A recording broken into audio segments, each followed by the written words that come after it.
As we mentioned earlier in the previous video, we are dealing with acid derivatives.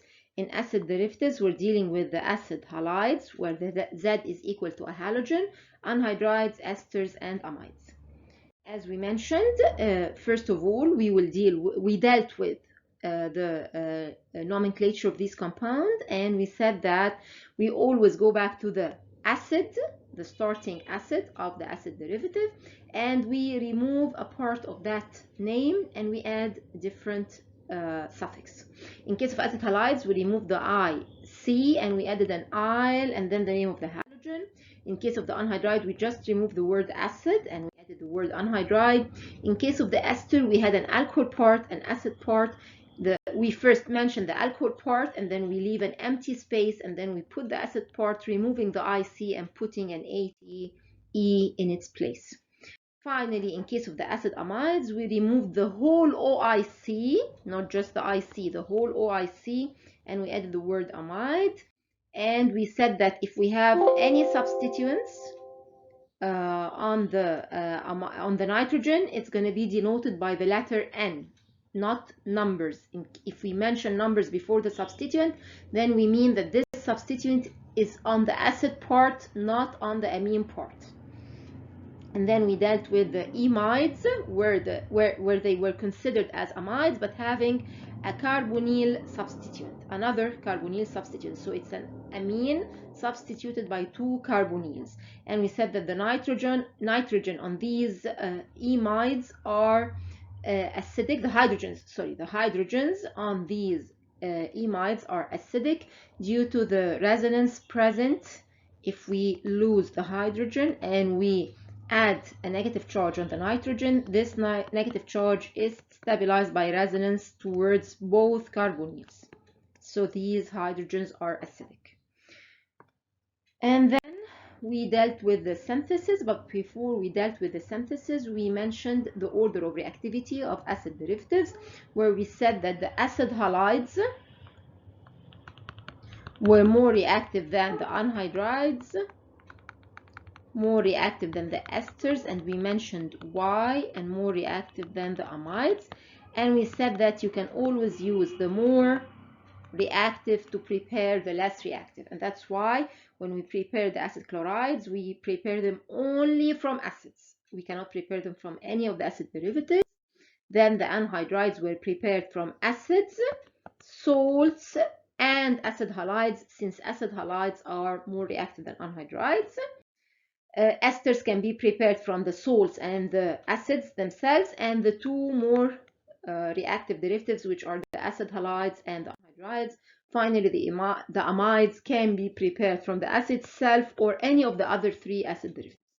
Then we dealt with the physical characters, and we said that carboxylic acid derivatives are not capable of forming hydrogen bonds because they do not contain a hydrogen attached to a highly electronegative atom like oxygen, nitrogen, sulfur. So they are not capable of forming hydrogen bonds, and thus their boiling and melting points are lower than the regular acid. They are very much similar to aldehydes and ketones, and the same applies for their solubility. However, the only exception for this rule are the amides, where the amides contain a hydrogen attached to a nitrogen. Their formula contains a hydrogen, at least one hydrogen, if not two, attached to a nitrogen, and thus these hydrogens can form hydrogen bonds either with another amide molecule or with a water molecule, raising their melting and boiling points and their solubility to be equivalent to the acid derivative, to the parent acid. However, if we deal with a secondary amide where one of the hydrogens is replaced by an alkyl group, we go to now the acid amide is capable of only forming one hydrogen bond, and thus its melting and boiling point and its solubility is comparable to alcohols, where they can only form one hydrogen bond. Finally, if we remove both hydrogens and put alkyl groups in their place, this tertiary amide becomes incapable of forming any hydrogen bonds, and thus it's now equivalent to the other acid derivatives, which are equivalent to aldehydes and ketones in their melting and boiling points. Finally, today's lecture, we will start dealing with the reactions of these compounds, whether they're general reactions or they're specific reactions. We will start first with the general reactions. As we said, these are carbonyl compounds that can be attacked by a nucleophile because the carbonyl carbon is carrying a partial positive charge, and then the nucleophile leaves. The mechanism can go through strong nucleophile mechanism, which can be called nucleophilic substitution in alkaline or basic medium, where you first perform the attack of the nucleophile on your carbonyl. You open the double bond, you break the pi bond, and then you reform the double bond, losing your Z, your substituent that was present originally on the carbonyl group. This is the strong nucleophile mechanism. We have another mechanism, which is the weak nucleophile mechanism. We call it reaction in acid medium, and as I mentioned before, it's the same mechanism with only one difference, which is you first break the double bond, putting the positive charge on the carbonyl of the on the carbon of the carbonyl, and then you perform the attack by your nucleophile.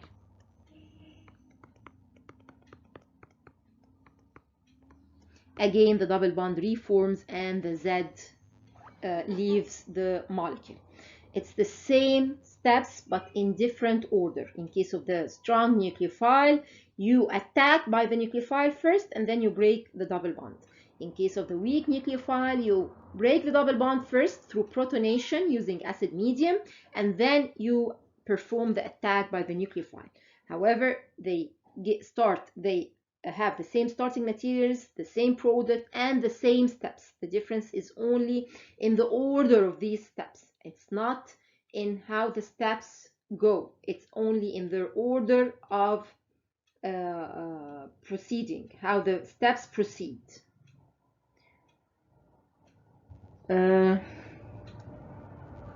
Okay. This is how this is the general mechanism of this reaction, how this reaction proceeds. As we said, it's either you perform protonation first and then attack of the nucleophile. The first step is the nucleophilic attack. The second step is the elimination of the leaving group, which is the Z. This is the reactivity, the order of reactivity of these acid derivatives towards nucleophiles. As we mentioned before, that acid chlorides are more reactive than anhydrides, more reactive than esters, more reactive than amides. And we said that we have two factors, the electronic factor and the stability of the leaving group. We explained this in full details. I explained this in full details in the previous video.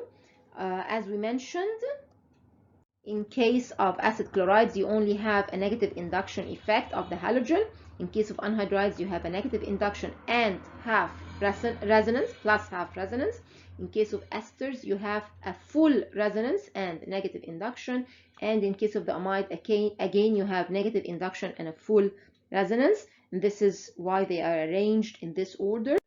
And again, the leaving group capability was highly consistent with the electronic factor, where the chloride was the best leaving group, followed by the acid molecule, followed by the alcohol, followed by the amide molecule. And this is the rule that we mentioned, that you can prepare the less reactive from the more reactive. Now we will deal with the general reactions of these derivatives. As we mentioned, the general reaction is just a nucleophilic attack on the carbonyl, replacing the leaving group. What are the nucleophiles that we know? We have, first of all, water. That's the first nucleophile that you know. In this case, you are actually performing a hydrolysis step where you remove the Z and you add an OH in its place. So you're going back to the acid. This is a hydrolysis. Another nucleophile that you well know is the alcohol. And in this case, you're actually performing alcoholysis, you are removing the Z and you're adding an OR in its place. So you're performing an alcoholysis. Another nucleophile that you know is the ammonia. And in this case, you're actually performing ammonolysis. Another nucleophile is the hydride moiety. And in this case, you are performing a reduction reaction. You have Grignard or all organometallic compounds. And in this case, you're actually going to the tertiary alcohol. And if you need to stop at the aldehyde or ketone, we will learn a method for this reaction. And finally, you have a very famous reaction that you have dealt with before, which is the Friedel-Crafts acylation. If you remember, during the Friedel-Crafts acylation, you had a benzene ring and you had an acid derivative. We usually deal with the acid halides and the anhydrides. And in this case, you used to lose the halogen, adding a positive charge to the carbonyl, and then the benzene ring used to attack this carbonyl and give you the acylated benzene. This reaction, when you dealt with it in case of aromatic compounds, in case of reactions of the benzene itself, you were actually attacking, your acid halide was acting as an electrophile. It was something carrying a positive charge, so it was an electrophile. So from the point of view of the benzene, you're actually performing an electrophilic substitution reaction on the benzene. However, from the point of view of the acid derivative, you're actually attacking the acid with a nucleophile, which is the benzene. The benzene has electrons, so it's a nucleophile and it's attacking the acid derivative. So this is a nucleophilic substitution reaction of the acid derivative. Any reaction we perform, it can be regarded as an electrophilic reaction or a nucleophilic reaction. It depends on which starting material you're discussing. If you're discussing the nucleophile, then you're actually acting on it with an electrophile, so this is an electrophilic substitution. If you're discussing the electrophile, then you're attacking it with a nucleophile, then this is a nucleophilic reaction. It depends on which starting material you are actually dealing with, okay? Let's discuss each one of them separately. Again, the mechanism is constant. If you're actually using the hydride, then you're attacking with the hydride, opening the double bond and then reforming it, giving the aldehyde first, and then you're performing a second reaction, giving the alcohol. This applies, this is the reduction. This applies to all acid derivatives except, this mechanism applies to all acid derivatives except the acid amides. Because all acid derivatives, when attacked by a hydride moiety, will give the primary alcohol, except for the acid amide. When it is reduced, it will give the amine. And I don't want you to know the mechanism. Just replace the oxygen, the double bond oxygen, by 2 hydrogens, and that's it. So this is the only exception in case of reduction, which is when you reduce all acid derivatives, you get a primary alcohol, except for amides. When you reduce them, you prepare the primary amine. So this is the reduction. The hydrolysis goes exactly as you know. You have an oxygen carrying a lone pair of electrons that will attack the carbonyl. Again, you will reform the double bond and you will lose the Z and you will obtain the acid. The same applies for an alcohol. Again, you have the lone pair of electrons. You perform the same mechanism. It's exactly the same mechanism, whether strong mechanism or weak, strong nucleophile mechanism or weak nucleophile mechanism. It's exactly the same. Ammonia is exactly the same, but this time the nitrogen is the one having the lone pair of electrons, and you go exactly through the same mechanism. Remember that we said that acid halides are the most reactive, followed by anhydrides, followed by esters, and finally followed by the amides. So which reaction should be the easiest? The easiest reaction is the acid halide. Whenever you're attacking by a nucleophile, acid halides will be very easily reacting and the halogen will leave readily, and this reaction is usually exothermic. This applies to all reactions. All acid halides will give an exothermic reaction. Why exothermic? Because the reaction proceeds vigorously, very easily and very readily. So it's a vigorous reaction giving energy. It's a readily formed reaction. However, anhydrides will not be exothermic, but it's a very smooth reaction. It can proceed at room temperature, or you will only need to warm the reaction. Just slight warming of the reaction. You don't actually need to heat.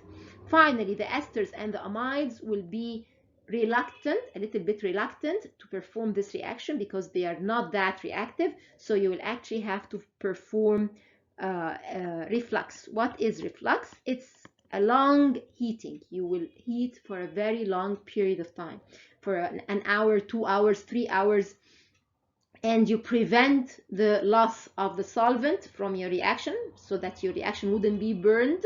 You will prevent it by what is called the condenser.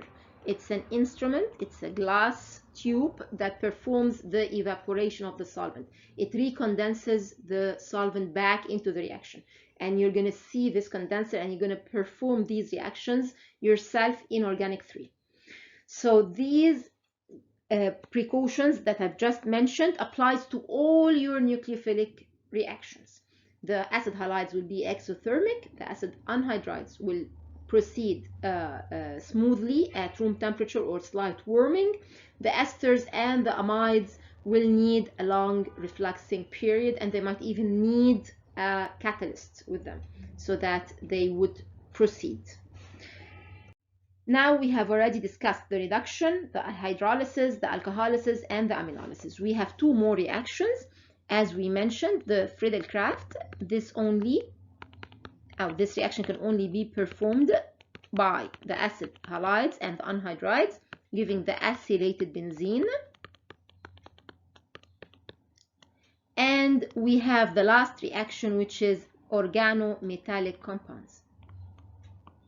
You have already dealt with organometallic compounds in aldehydes and ketones, and we will have the same exact mechanism. You have the acid derivative, and you have the Grignard as one example of organometallic compounds. You have a partial negative on the R, as we mentioned before. Once you attach the alkyl group to a metal, the metal is electropositive, so it will not attract electrons. The carbon will be more electronegative than the metal, and it will attract electrons carrying a partial negative charge. And you have a partial positive charge on the carbon of the carbonyl, so you have a first attack.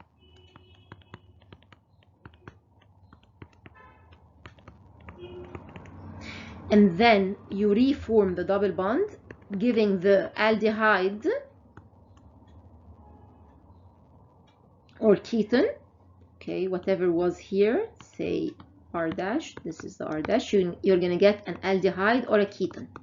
So this is the first step where you actually perform a regular nucleophilic substitution reaction. And then, because you still have a carbonyl, and organometallics or Grignard can react with any carbonyl, you will get a second attack on this carbonyl, breaking the double bond. This time the double bond will not be reformed, and you will get the tertiary alcohol because you don't have good leaving groups attached to the carbon, like the Zs that you used to have, like the halogens or the other acid molecule and so on. So this time you will stop at the tertiary alcohol. You've already learned that when you react aldehydes or ketones with organometallic compounds, you get the alcohols. Formaldehyde used to give you the primary alcohol, other aldehydes gives you secondary alcohol, and ketones give you the tertiary alcohol. The same applies to acid derivatives, but with the first step where you first prepare, you attack the acid halide, removing the acid derivative, removing the Z group, the leaving group, getting the ketone first, and then you're going to perform a second attack. Suppose that you need to stop at the aldehyde or the ketone. What can you do at this? We have only one well-known reaction, which is again an organometallic reaction. where you use an organometallic reagent, but you do not use the Grignard because Grignard is non-selective. It reacts with any carbonyl compound. You use what is called the dialkyl cadmiums. You use a cadmium as the metallic part, and then you attach two alkyl groups to this cadmium. Dialkyl cadmiums react only with acid halides. No other carbonyl compounds can react with them. Only acid halides. Again, you have a metal. This is a metal. It's exactly the same as the magnesium. So your R's are carrying a partial negative and your carbonyl is carrying a partial positive, and you get the attack on the carbonyl, breaking the double bond.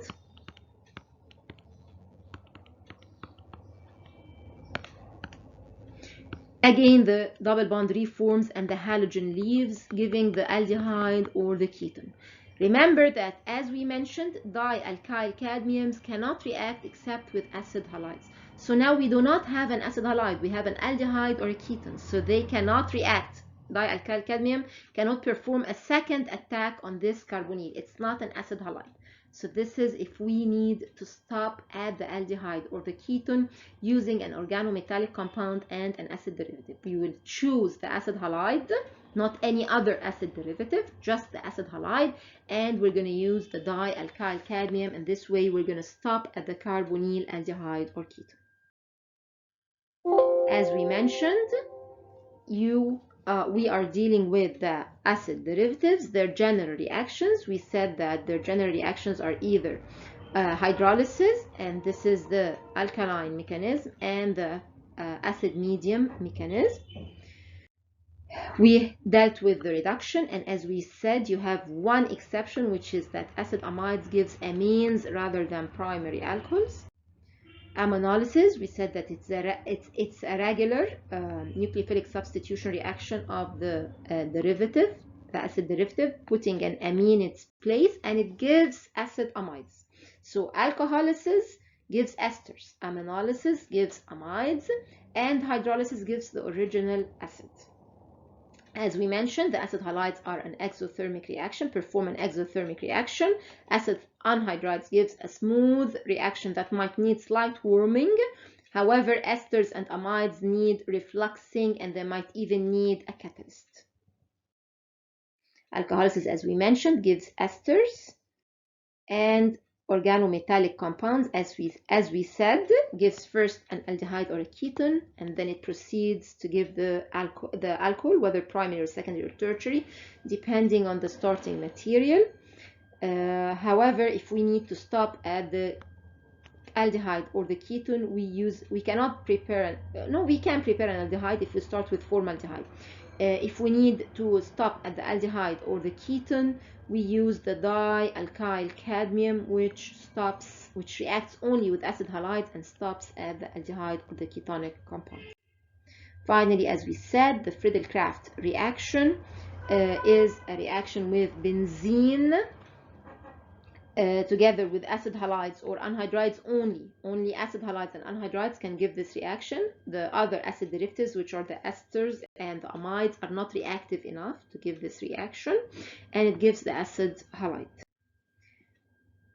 We have the special reactions of these compounds, as we mentioned. In case of acid halides, you have two special reactions that we're not going to discuss because we have already discussed them. You have the dialkyl cadmiums. This is specific only to acid halides. And the second reaction, as we mentioned, in case of the acid derivative, in case of the acids in the acid lecture, it's the Rosenmund reduction. In the Rosenmund, you used to apply catalytic hydrogenation in presence of a poison to the catalyst, which was barium sulfate, sulfur, and quinoline. You added this poison to poison your catalyst, and you used to end up with an aldehyde. So these were the special reactions of the acid halides. The special reactions of the anhydrides, we have only one special reaction. Before we go through each one of them, I want you to know that we have, in case of anhydrides and esters, their special reactions proceed through one of two mechanisms. You have the aldol type reactions, and the aldol type reactions, we have one for the anhydrides, it's called Perkin. This is for the anhydrides. And you have a Claisen, what is called Claisen condensation reaction, and this is for the ester. They are both aldol type reactions. So what you expect is that you will have an alpha hydrogen attached to your carbonyl group. So you have the alpha hydrogen. And in case of Perkin, you will have the rest of your anhydride. And in case of the ester, you will have the rest of your ester. And you will have a base that will remove this alpha hydrogen. And then you're going to attack by this negative charge something that is carrying a positive charge. Usually it's another carbonyl. In case of Perkin, you're going to use the benzaldehyde as an example. You will attack the carbonyl and you will perform the regular aldol condensation. In case of the ester, you're going to attack another molecule of your ester. So it's going to be a homogeneous aldol condensation. In case of Perkin, it's a cross aldol. In case of Claisen, it's a homo aldol condensation. So this is the first type of special reactions. The second type is an organometallic reaction, something like Grignard. It's called reformatisky, and it only applies to esters. So if you're going to use an organometallic reagent, then you're expecting your ester to contain an alpha halogen so that you can add the metal. It will go in between the halogen and the carbon, putting a partial negative, and then you're going to attack a carbonyl compound carrying a partial positive to give the alcohol. In case of reformatisky, the metal used was zinc. So this is to summarize the special reactions of the anhydrides and the esters. Let's deal with them separately. As we mentioned, in case of anhydrides, we have the Perkin reaction. As we said, it's an aldol type reaction. So you will draw an anhydride that contains an alpha acidic hydrogen. You will use a base to remove this alpha acidic hydrogen, and you will put a negative charge on your anhydride. You will react it with benzaldehyde. So you will first perform an attack on the carbonyl. Now you have the benzaldehyde with the C carrying the H, and the O that used to be a carbonyl, now it's an O carrying a negative charge. And then you will start drawing your ester from here. This is where the attack took place. You have the CH2, and then you have the carbonyl attached to an oxygen, and then to another carbonyl, and the rest of your anhydride. Your medium has a proton that you have just abstracted using the base. You just abstracted the proton from the alpha acidic hydrogen here. So you will add it to the oxygen that is carrying a negative charge here.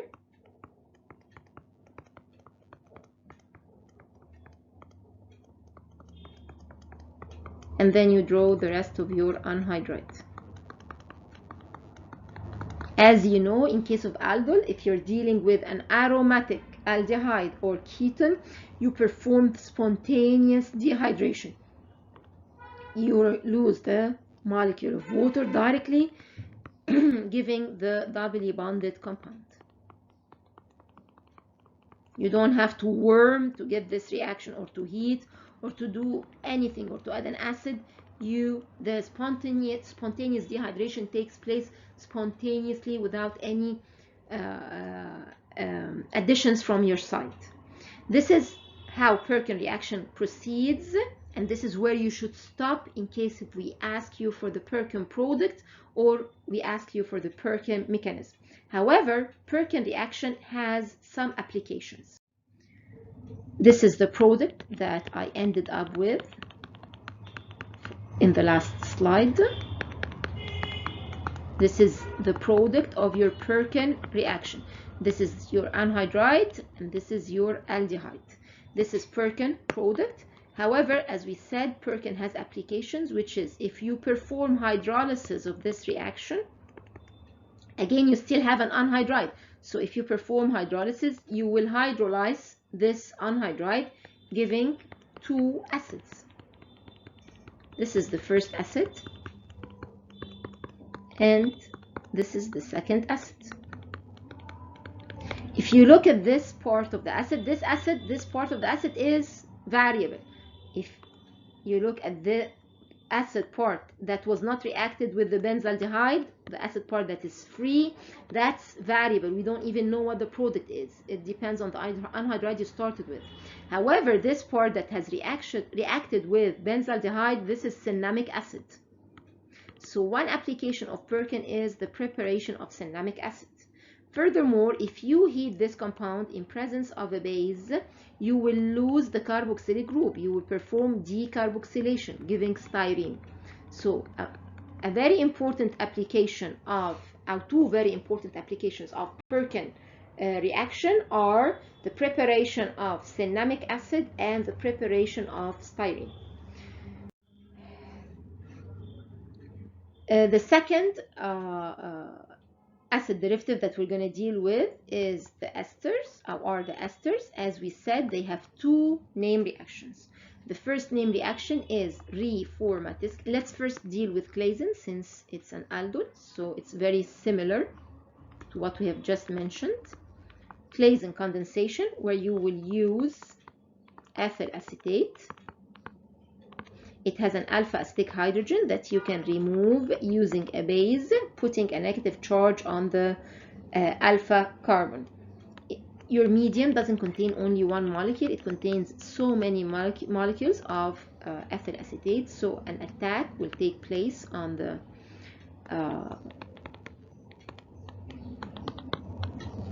on another molecule of the ester.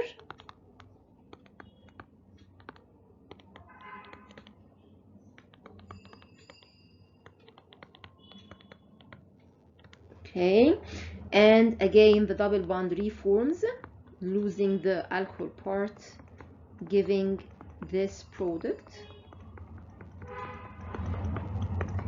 This product, we call it an active methylene compound, and we're gonna deal with active methylene compounds during this lecture in a moment.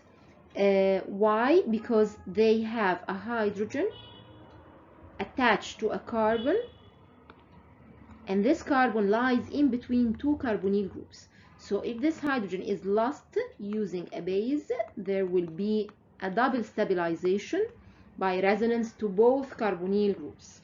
These are active methylene compounds, or we can call them beta keto esters. Why do we call them beta keto esters? You have here the ester group, and this is the alpha carbon, and this is the beta carbon. The beta carbon is a carbonyl, so these are beta keto esters, and they have huge applications in organic chemistry. Okay, the second name reaction, of the second special reaction of these compounds, is the reformatisk.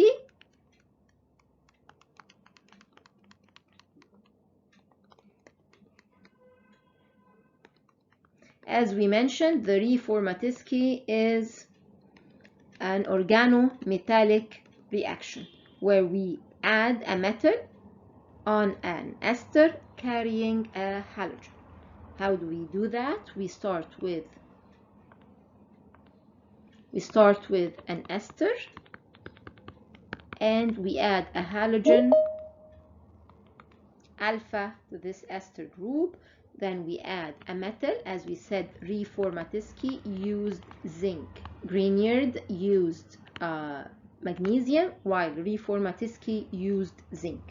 The zinc atom will introduce itself in between the halogen and the alkyl group attached to the ester, and then you will have a partial negative charge on this carbon, which can be used to attack any carbonyl carrying a partial positive charge, breaking the double bond.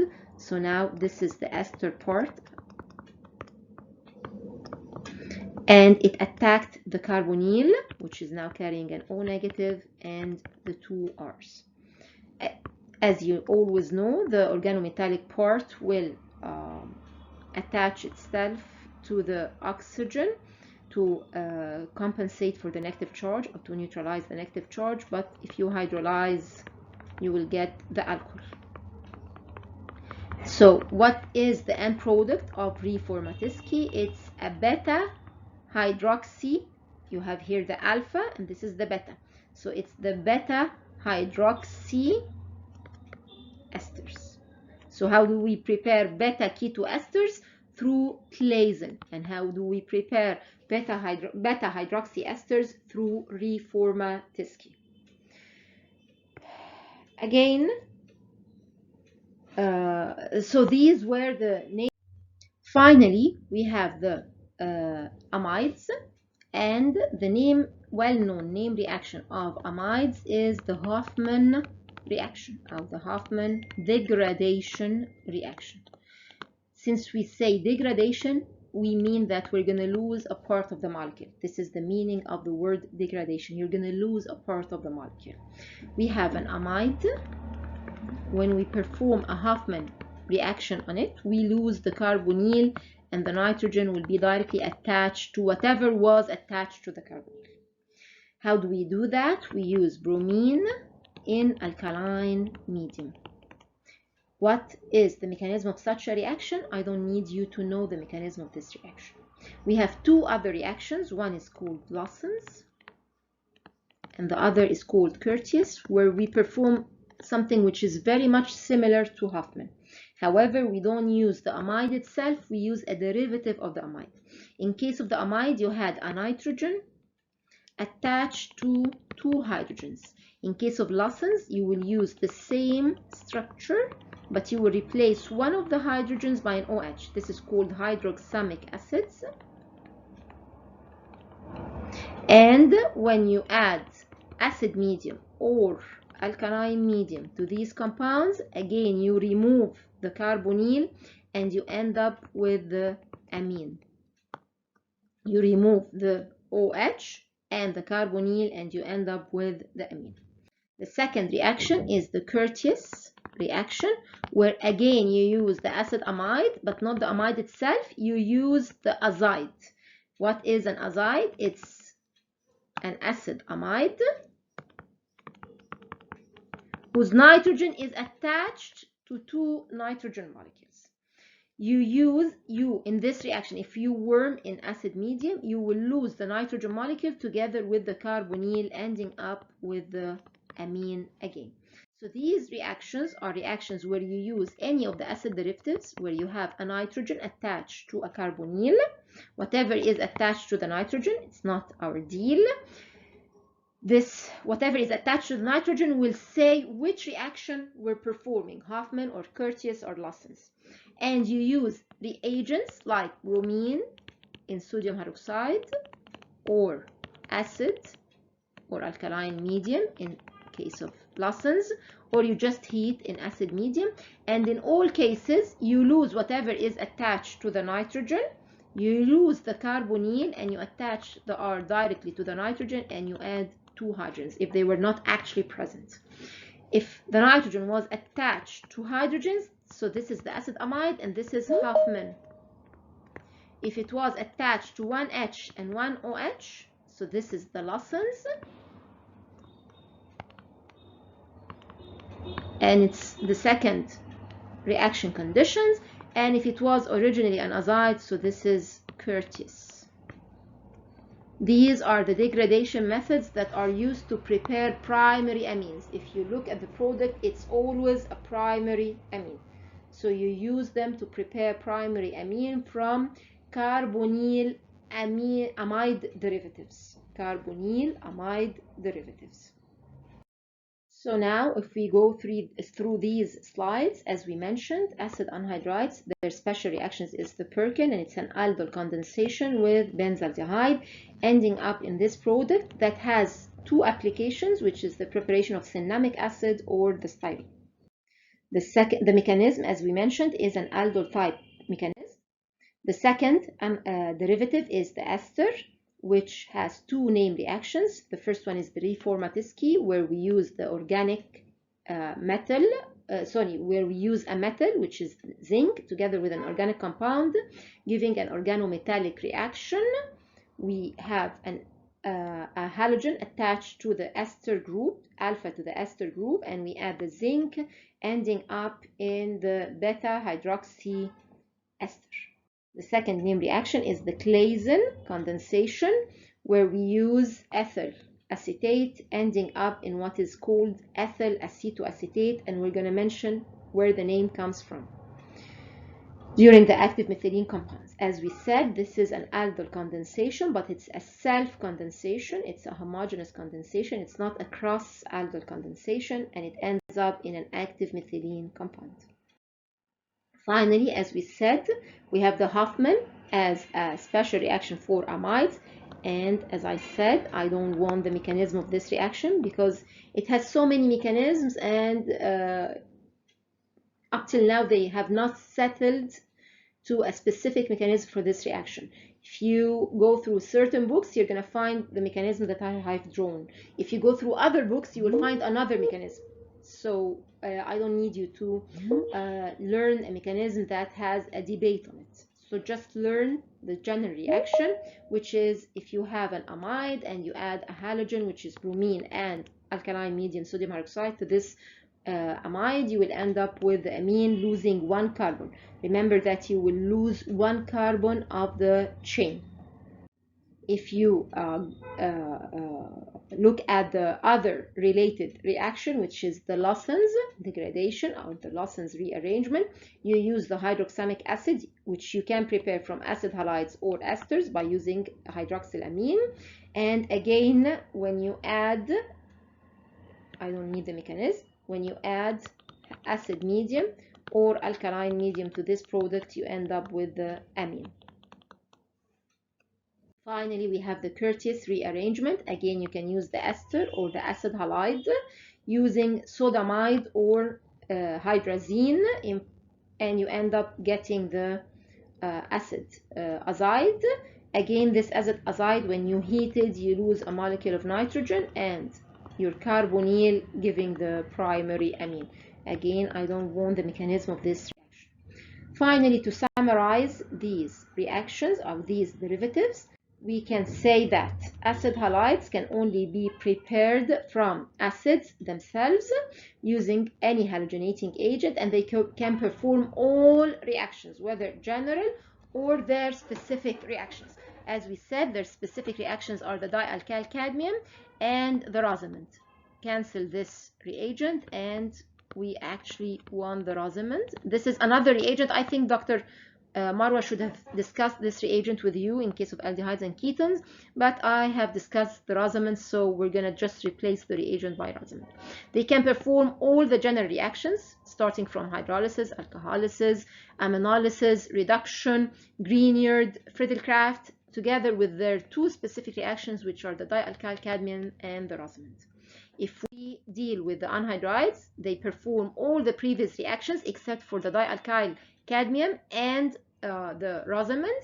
However, they perform all the general reactions, starting from hydrolysis, alcoholysis, aminolysis, reduction, Grignard, and the Friedel-Crafts, and they have a name reaction, which is Perkin condensation. Esters will not be able to perform the alcoholysis nor the Friedel-Crafts.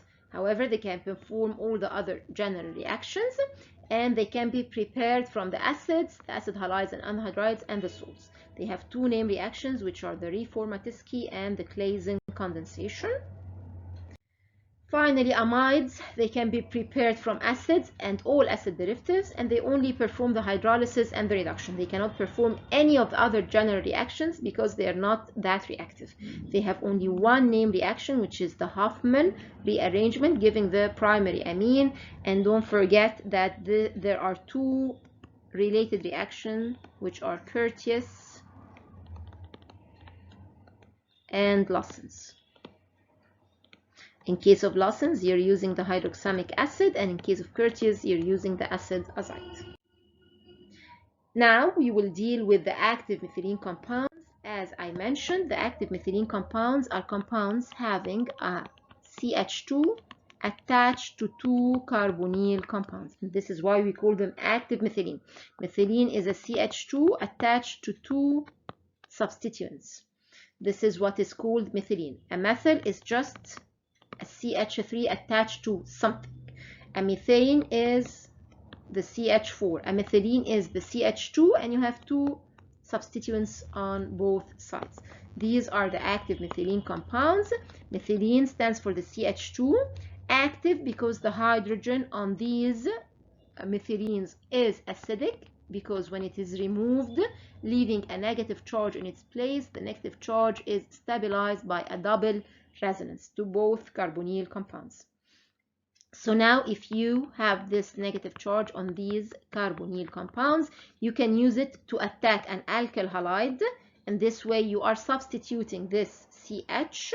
You can substitute it once or twice, ending up with either 1R or 2 R's, depending on whether you used one alkyl halide or two alkyl halides. So this is one type of reaction of these compounds. The second type is that you can use it to attack a carbonyl compound, where you have a partial positive on the carbon of the carbonyl, and these compounds are carrying negative charge, ending up with a condensation product. This is your active methylene part, and this is your aldehyde part, and you end up with a condensation product.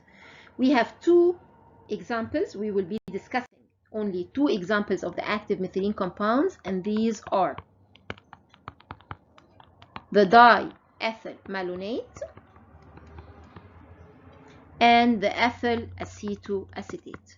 We will now discuss where the name is coming from. First of all, in case of diethyl malonate, if you remember, this is malonic acid. We mentioned that malonic acid is a dicarboxylic acid where both carboxylic groups are separated by a CH2. So if you remove the H and the H and you add an ethyl and an ethyl, this is the ester, the diester of the dicarboxylic acid. So this is a diethyl. You mention the ester, the alcohol part, diethyl, and you leave an empty space, and then you mention the acid part, which is malonic acid. You remove the IC and you add an 8. So this is diethyl malonate. In case of ethyl acetoacetate, the second compound, if you look at this part, this is ethyl. This is the ethyl ester of the acetic acid. And you remove the IC and you add an 8. So this is, you have an ester. This is CH, say if it's a CH3, C double bond O, O ethyl. This is the acetic acid forming an ester with ethyl alcohol. So this is ethyl acetate. The ethyl acetate attached to its alkyl part an acetyl part. So this is ethyl aceto. This is the aceto part. This is ethyl acetoacetate. Both compounds have the active methylene moiety, where we have a CH2 attached to two carbonyls. In case of ethyl acetoacetate, the two carbonyls, one is an ester and the other is a ketonic part. In case of diethyl malonate, both carbonyl compounds, both carbonyl moieties are an ester moiety. We use these compounds for the preparation of some derivatives. In case of diethyl malonate, as we mentioned, their main reaction is that you can remove the hydrogen, leaving a negative charge on the C attached to the two carbonyls, by which you can perform an attack on an alkyl halide, adding the alkyl group to this part. And it depends on the product that you need. You can either stop at this point, or you can perform hydrolysis, where you hydrolyze your ester and you end up with the dicarboxylic acid substituted by an R, or you can further heat to remove one of the carboxylic groups, giving an R on acetic acid. So you end up with substituted acetic acid. So if you are requested to perform a conversion and your final product is acetic acid and its alkyl part is attached to an other substituents like any alkyl group or whatever, you should think of active methylene compounds like diethyl malonate. You can perform a second substitution if you add a base to remove this hydrogen and put a negative charge, and you put another alkyl halide. You can end up, if you go through all the reactions, you can end up into the substituted acetic acid substituted compound, but having two substituents on its alkyl group. Okay, so in case of diethyl malonate, when you react them with alkyl halides, you end up with substituted acetic acids. Same applies to ethyl acetoacetate, where you can perform the same reactions. However, you will end up with substituted acetones. This is an acetone.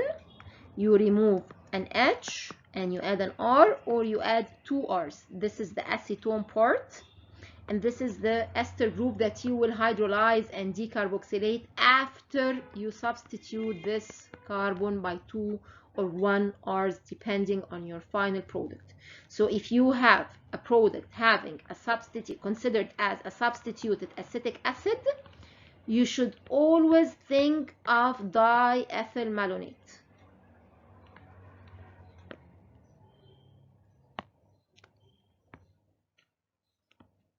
And if your product is a substituted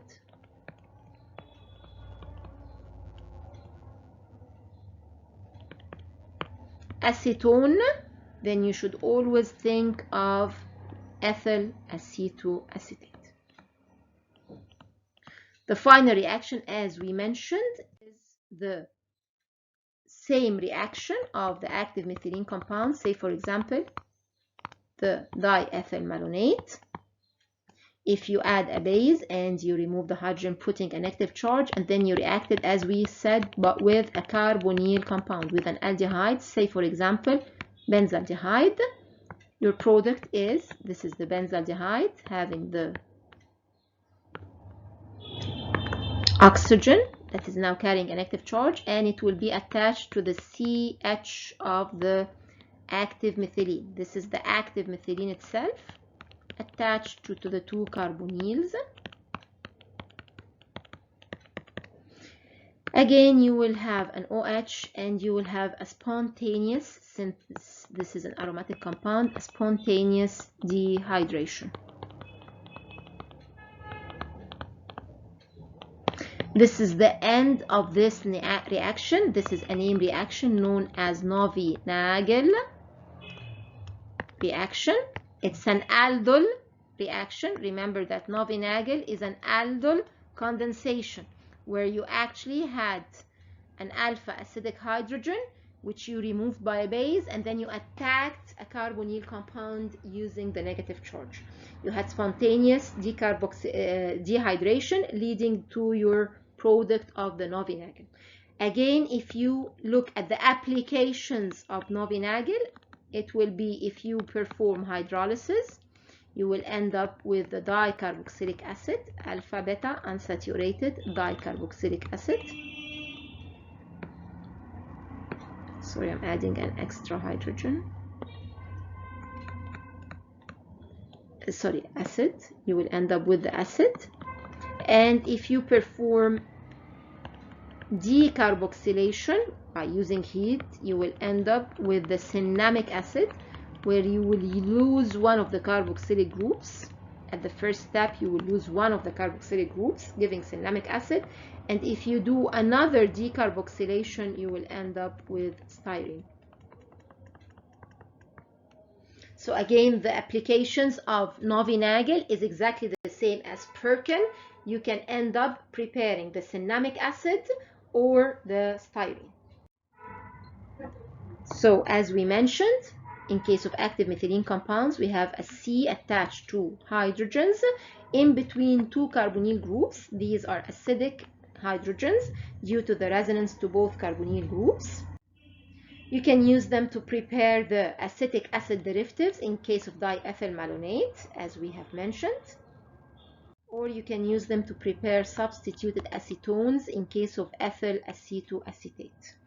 And finally, we have the Novy-Nagel condensation, where you use the active methylene diethyl malonate and you condense it in presence of a base with benzaldehyde, giving the active methylene compound attached or condensed with benzaldehyde as a product, and you can use it to prepare cinnamic acid.